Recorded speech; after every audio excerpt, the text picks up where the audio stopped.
Čaute kamoši, dnes vám ukážem dvojdňový trip na univerzitu do Alabamy. Dnes ma čaká neuveriteľných 7 hodín v autobuse, tak vám ukážem, ako také tímové cestovanie prebieha. Ráno sme odchádzali o 8 ráno, tak som si pred cestou utekal zobrať raňajky. Ja sa vždy počas cestovania snažím zaspať, nech mi cesta rýchlejšie ujde.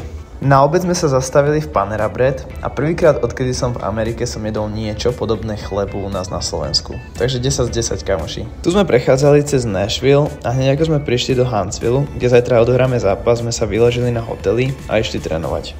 Room tour vám ukážem zajtra, tak daj follow, aby ti neušlo video z matchdayu. Predzápasové tréningy sú väčšinou taktické, čiže fyzicky nie sú veľmi náročné. No a ihrisko vyzerá super, takže sa už teším na zajtra. Po tréningu sme mali večeru, ktorú som zabudol natočiť a večer sme mali team building, čo bola celkom sranda. Last place.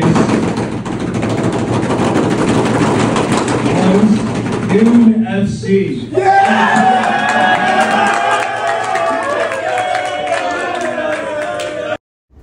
Večer sme sa s chalanmi išli prejsť do mesta a to je na dnes všetko. Tak daj follow, aby ti neušiel zajtrajší matchday.